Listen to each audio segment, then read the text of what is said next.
मला सांगा मावशी, काशीला कोण आहे? कोण आहे काशीला? कोण?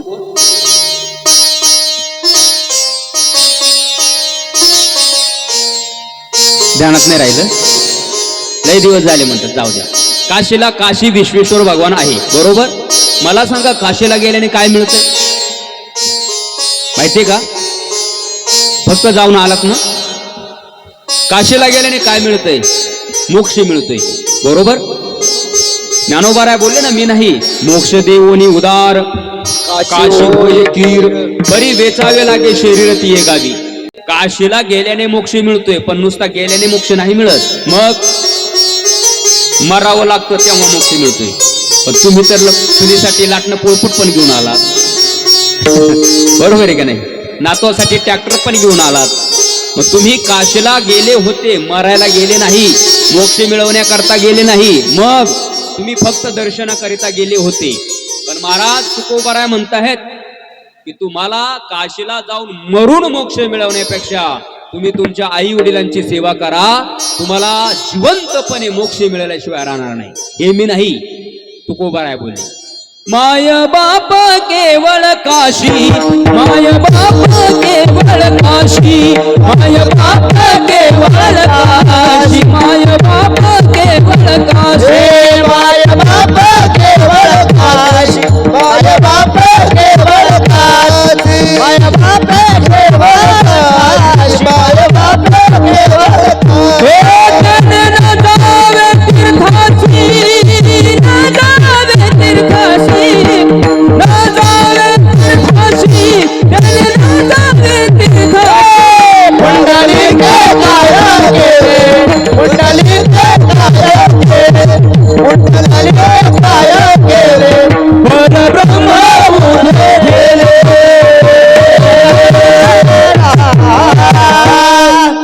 काय म्हटले तुकोबाराया? माय बाप केवळ काशी, तेने न जावे तीर्थाशी.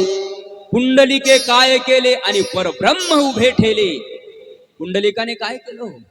पुंडलिकाने काही नाही केलं महाराज. कोणती साधना नाही केली, कोणता अष्टांग योग नाही केला. मग काय केलं पुंडलिकाने? काहीच नाही केलं. फक्त आणि फक्त आपल्या आई वडिलांची सेवा केली. आणि एवढी सेवा केली, एवढी सेवा केली, जगाचा असलेला मालक वैकुंठ सोडून आला महाराज. कुठे आला? या सुका कारले देव देवावला, या सुका कारले देव देवावला. वैकुंठ सोडून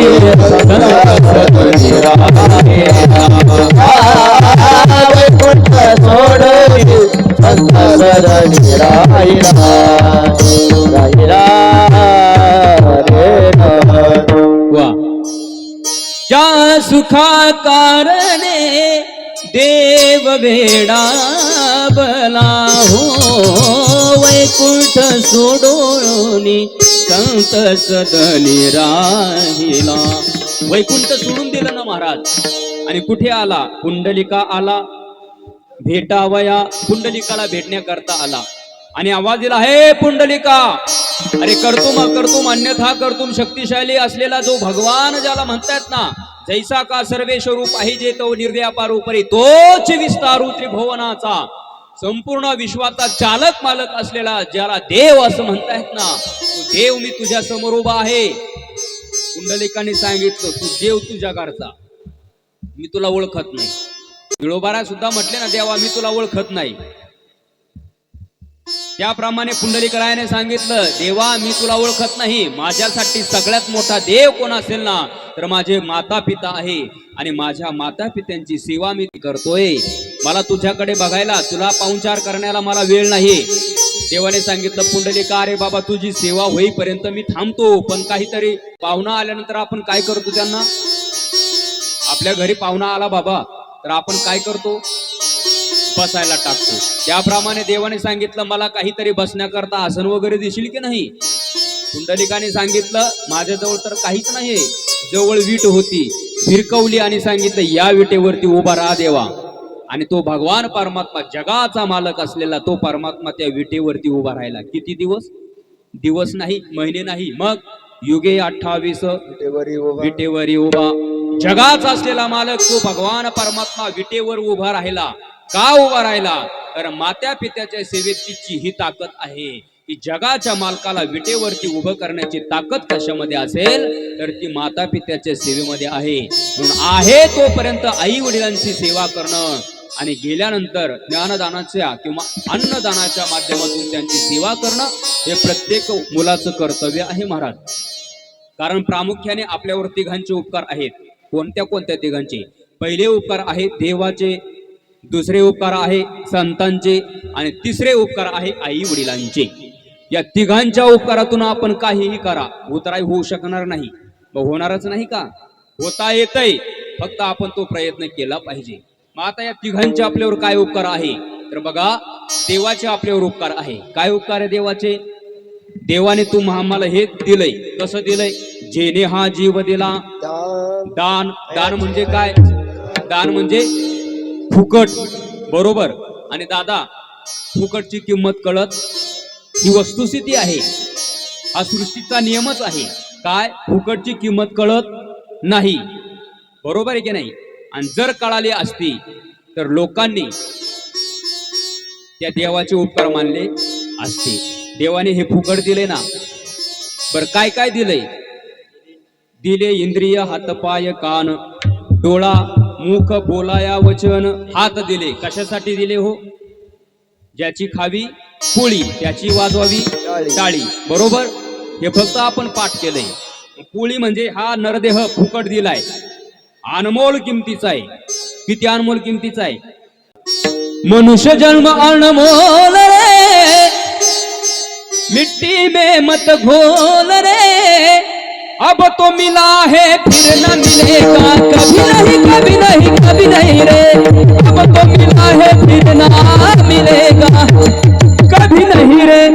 ए मनुष्य जन्म अनमोल रे, मिट्टी में मत घोल रे, अब तो मिला है फिर न मिलेगा, कभी नहीं रे, अब तो मिला है फिर न मिले, कभी नहीं रे. तू बूंद है पानी का, मत कर गर्व जवानी का, नेक कमाई कर ले भाई, पता नहीं जिंदगानी का. अरे अनमोल किमतीचा तो भगवान परमात्म्याने हा नरदेह दिलाय.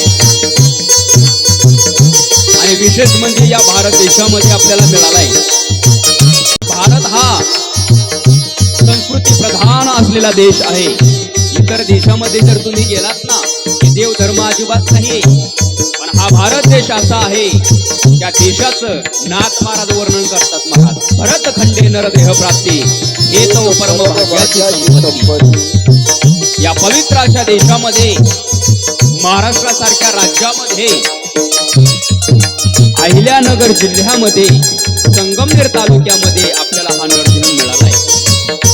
आणि देवाच्या भूमीमध्ये मिळालेला आहे. हे फार मोठं भाग्य आहे महाराज. फार दुर्लभ असलेला हा नरदेह आहे. किती दुर्लभ आहे? मनुष्य जन्म अनमोल रे, मिट्टी में मत घोल रे, अब तो मिला है फिर न मिलेगा, कभी नहीं रे, अब तो मिला है फिर न मिलेगा, कभी नहीं रे. अब तो मिला है फिर न मिलेगा, कभी नहीं रे, अब तो मिला है फिर न मिलेगा, कभी नहीं रे, कभी नहीं रे.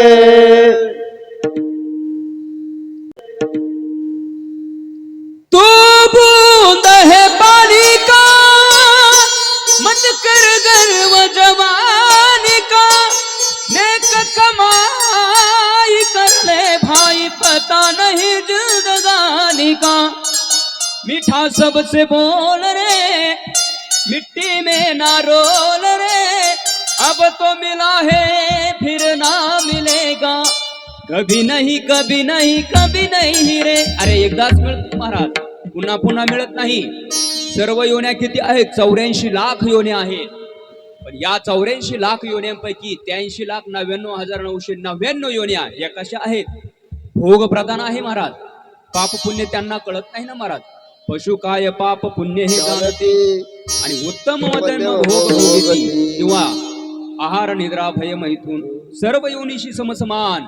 फक्त मनुष्य देहीचे ज्ञान अधिक जाण सर्वथा. आणि काय ज्ञान नाही कोठे, आणि काय ज्ञान नाही कोठे, आणि काय ज्ञान नाही कोठे, आणि काय ज्ञान नाही कोठे. याची देही घडे देवाचे भजन, आणि काय ज्ञान नाही कोठे, आणि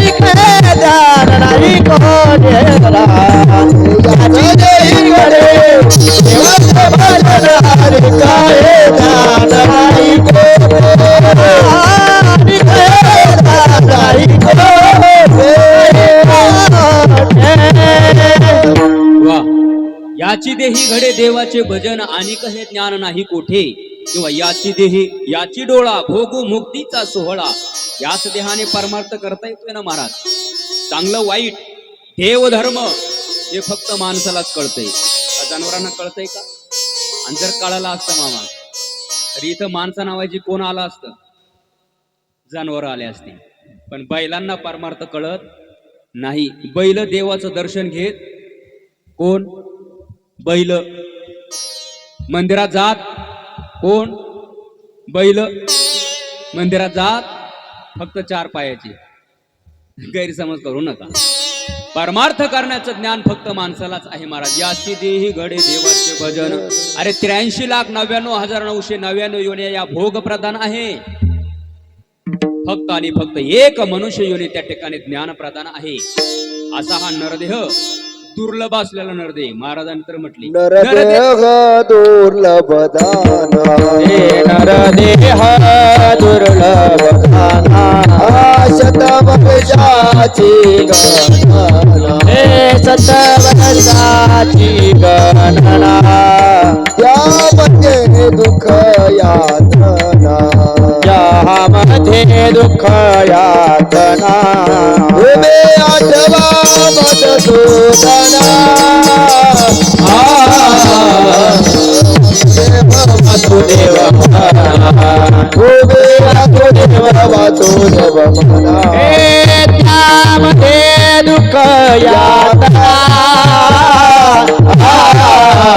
तुम्ही वासुदेव वासुदेव म्हणा, वासुदेव वासुदेव म्हणा रे. नरदेह दुर्लभ जाना त्यामध्ये दुःख यातना. नरदेह फार दुर्लभ आहे आणि असा दुर्मिळातला दुर्मिळ हा नरदेह भगवान परमात्म्याने कसा दिलाय? हो, फुकट दिलाय. बरोबर, फुकट दिलाय. हे देवाचे आपल्यावर असलेले काय आहेत? उपकार आहे. देवाचे उपकार कळाले. आता संतांचे आपल्यावर उपकार आहे. काय उपकार आहे?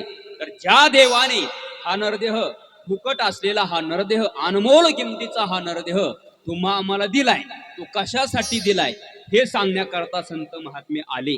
कुठून आले? आम्ही वैकुंठवासी आलो याची कारणासी, बोलिले जे ऋषी सात भावे वर्ताया, झाडू संताचे मार्ग, आड राणी भरले जग. आड रानाला धावणारे जे जग आहे ना, त्याला सन्मार्गाला लावण्याकरता ते आले. आणि बाबा, तुमचं आमचं खरं हित आईलाही कळत नाही आणि बापालाही कळत नाही. काय म्हणणं तुमचं? बोला. आपलं खरं हित कोणतं आहे? आपल्याला फक्त आपलं खरं हित कोणतं वाटतंय? आपला मुलगा फार मोठा उच्च शिक्षित झाला पाहिजे, प्रॉपर्टी कमवली पाहिजे, फार मोठी नोकरी केली पाहिजे. लौकिक दृष्ट्या हे आपलं हित आहे, पण पारमार्थिक दृष्ट्या हे आपलं हित नाही. मग आपलं हित कोणतं आहे? महाराज सांगतात, हित ते करावे देवाचे, ऐका नाही, करोनिया मन शुद्ध भावे किंवा एकविध. हे खरं आपलं हित आहे.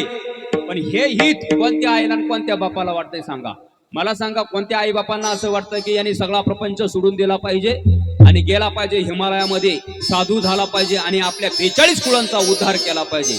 असं कोणत्या आईला आणि कोणत्या बापाला वाटतंय? सांगा. कोणालाच वाटत नाही महाराज. बरोबर. पण हे खरं हित सांगणारे कोण आहे? संत आहेत. कारण शोधून या आले संत, हिताहित जगाचे तुमचं आमचं खरं हित त्यांना कळतंय म्हणून ते वैकुंठाहून या ठिकाणी आले आणि तुम्हा आम्हाला सांगितलंय की बाबा रे डोळे झाकून रात्र करू नका नका, डोळे उघडा, सावध व्हा, जागे व्हा. आता जागा आता जागा आता जागा रे बाईनो जागा आता जागा रे जागा आता जागा रे जागा आता जागा रे बाईनो जागा चोरा निघाला ना दोन्ही भागात वा वा. चोरा निघाला ना दोन्ही भागात चोरा निघाल्या ना दोन्ही भागा आता जागा आता जागा आता जागा रे बाईनो जागा आता जागा रे जागा आता जागा रे जागा आता जागा रे बाईनो जागा बाईनो बाईनो जागा. वा. आता जागा रे भाईनो जागा. काय म्हणतात महाराज? जागा, उठा, जागे व्हा, उठा जागे व्हा रे आता, स्मरण करा पंढरीनाथा, जागे व्हा. आता मला सांगा, जागे व्हा हे कोणाला सांगावं लागतं? जो झोपलेला आहे त्याला का जो जागा आहे त्याला?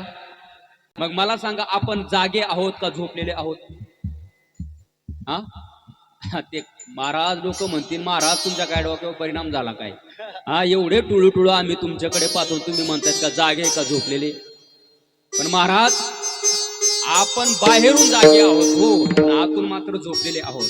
जागे बाहेर आत निजले आणि कैसे घरात घरकुल केले. आपण आतून जागे नाही, आपण आतून झोपलेले आहोत.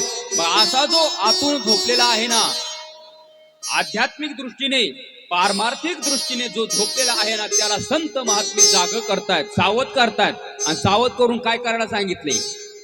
सावध होवनी भजनी लागा, देव करा कैवारी. सावध होवनी भजनी लागा आणि देव करा कैवारी. त्याला कैवारी करायला सांगितले. त्याला कैवारी केला पाहिजे, कारण कैवारी तोच आहे आपला. अंतकाळाच्या वेळेला सोडवणारा फक्त आणि फक्त तोच आहे. एका चक्र पाणी वाचोनिया एका चक्र पाणी वाचोनिया म्हणे तुला सोडाविना एका चक्र पाणी वाचोनिया एका चक्र पाणी वाचोनिया. वा.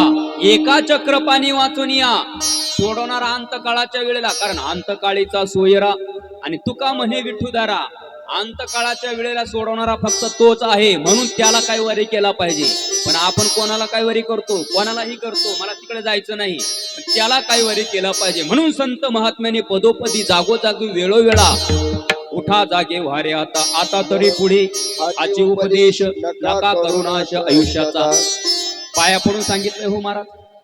लागून या पाया विनवितो तुम्हाला, करे टाळी बोला मुखी नाम. हात जोडून सांगितले. कर जोडून विनवितो तुम्हा, कर जोडून विनवितो तुम्हा, कर जोडून विनवितो तुम्हा, कर जोडून विनवितो तुम्हा. तुम्ही वासुदेव वासुदेव म्हणा, तुम्ही वासुदेव वासुदेव म्हणा, तुम्ही वासुदेव वासुदेव म्हणा रे, तुम्ही वासुदेव वासुदेव म्हणा. यामध्ये दुःख यातना आहे की नाही? जागोजागी वेळोवेळा सांगितले आणि एवढं सांगूनही नाही ऐकलं की मग शेवटी नाथ महाराज म्हटले, हे जरी नाही काल तरी दुसरा येईल, हे जरी नाही काल हे जरी नाही काल तरी दुसरा येईल, सरत शेवटी काळ बांधून येईल, सरत शेवटी सरत शेवटी काळ बांधून येईल, सरत शेवटी आमची काय बात राहील, पिंगळा पिंगळा पिंगळा पिंगळा महाराणी पिंगळा महाराणी टाळी हा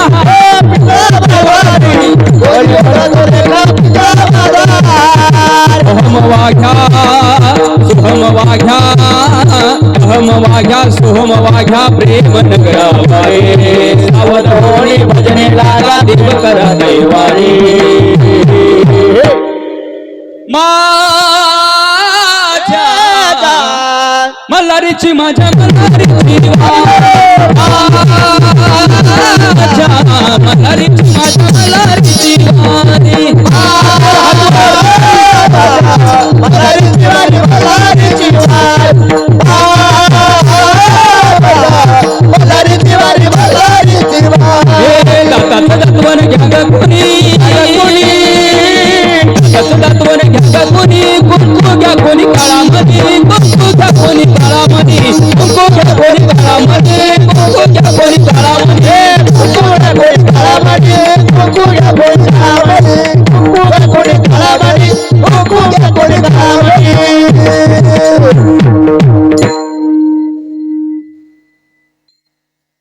संत महात्म्याने पदोपदी जागोजागी वेळोवेळा तुम्हा आम्हाला सावध केलं की बाबा रे मानवी जीवनामध्ये जन्माला आलाय ना मनुष्य एक ना एक दिवस जाणार आहे प्रत्येकाला जायचं आहे म्हणून तुम्ही सावध व्हा सावध होऊन काय करा तर त्या भगवान परमात्म्याला कैवारी करा हे सांगण्याकरता संत महात्म्य आले हे संतांचे काय आहे उपकार आहे आता मी तुम्हाला 3 उपकार सांगितले पहिले देवाचे उपकार पाहिले दुसरे संतांचे पाहिले आणि तिसरे उपकार कोणाचे टाटा बिर्लाचे का धीरूभाई अंबानीचे कारण त्याने रिचार्ज वाढवले म्हणून त्याचे उपकारच मानावं लागतील आई वडिलांचे काय उपकार आहे तर चित्र विचित्र असलेलं हे जग कोणामुळे पाहतोय आपण त्याच आई वडिलांमुळे पाहतोय मग त्या आई वडिलांचे आपल्यावर उपकार आहे मग या तिघांच्या उपकारातून हा परिवार आज उतराई झालेला आहे कसा मी पटवून देतो देवाचे उपकार आहे संतांचे उपकार आहे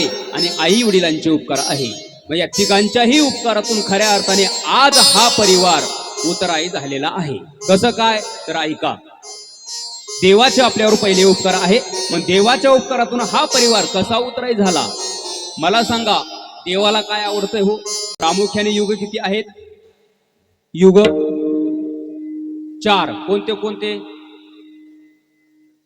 तू सांग बाबा म्हणावा सांगतो मग काय सांगायला चालू मी कृता त्रेता द्वापार आणि कली या 4ही युगाची आयुष्य मर्यादा शास्त्राने भिन्न भिन्न सांगितली कृतयुगाची आयुष्य मर्यादा आहे 17,28,000 त्रेतायुगाची आयुष्य मर्यादा आहे 12,96,000 द्वापार युगाची आयुष्य मर्यादा आहे 8,64,000 आणि आता कोणतं युग चालू आहे कलियुगाची आयुष्य मर्यादा आहे 4,32,000 मग 17,28,000 अधिक 12,96,000 अधिक 8,64,000 अधिक 4,32,000 किती झाले घरी गेल्यावर करा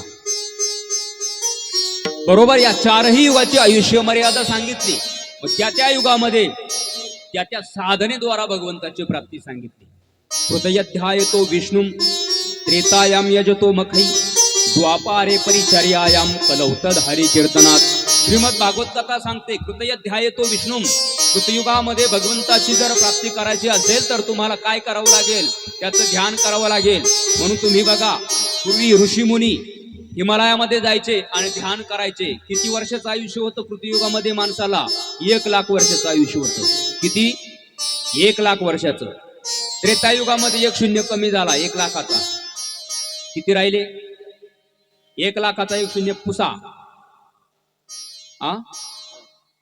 माझं गणित कच्चं आहे म्हणून तुम्हाला विचारतो 10,000 बरोबर बरोबर द्वापारामध्ये आणखी 1 शून्य कमी झाला 1,000 कलियुगामध्ये आणखीन 1 शून्य कमी झाला 100 आता मात्र आपण देवाला प्रार्थना करू देवा आता मात्र शून्य कमी करण्याच्या भानगडीत पडू नका कारण आता जर शून्य कमी केला तर खाली किती राहतात 10च राहतात आणि या 10 मध्ये फक्त 2च पंचवार्षिक होतात बाकीचे उद्योग कधी करायचे आहे की नाही म्हणजे त्या युगामध्ये आयुष्य मर्यादा भिन्न भिन्न होती म्हणून त्या युगामध्ये भगवंताच्या प्राप्तीची साधना सुद्धा भिन्न भिन्न होती मग कृतयुगामध्ये ध्यानाने भगवत प्राप्ती होत होती त्रेतायुगामध्ये यज्ञ यागाने भगवत प्राप्ती होत होती द्वापारामध्ये पूजा पाठाने भगवत प्राप्ती होत होती आणि या कलियुगामधले कलियुगामध्ये करावे कीर्तन कलियुगामध्ये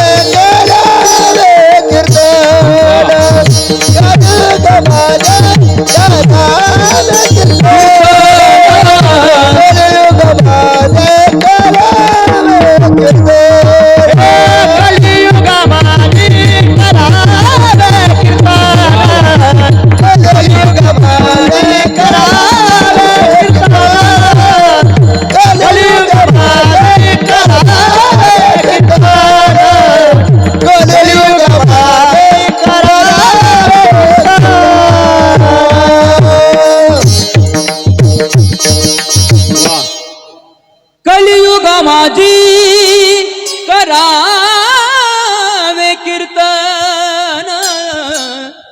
कलियुगा माझी करावे कीर्तन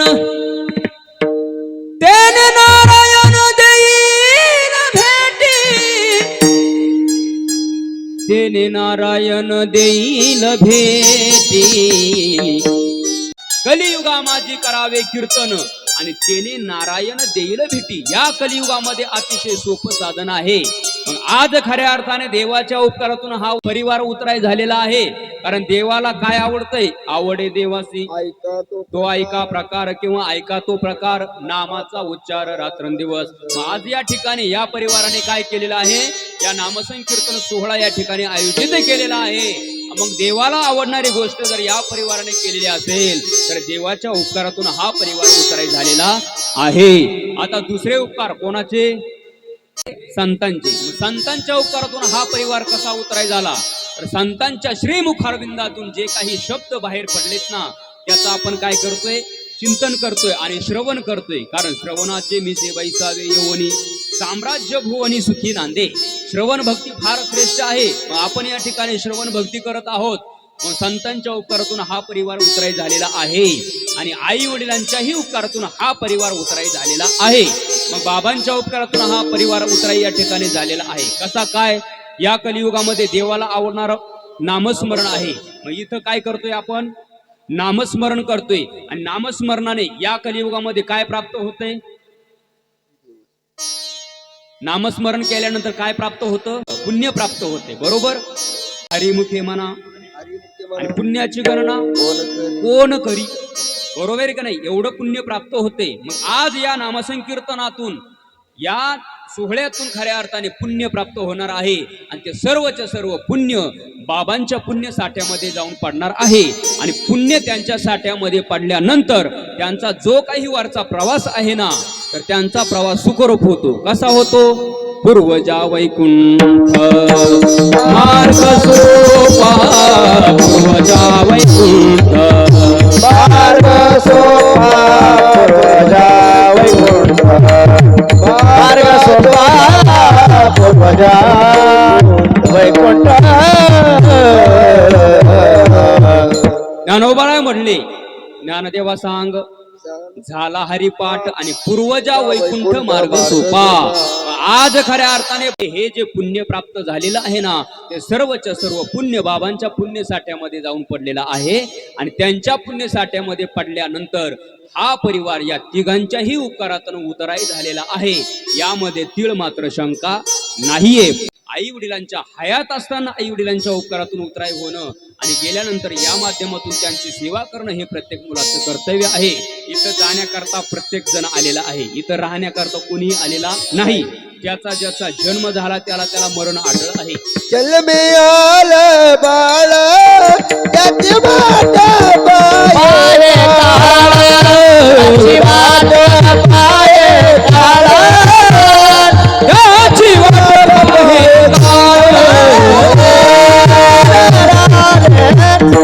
वा जन्म आले बाळ त्याची वाट पाहे काळ.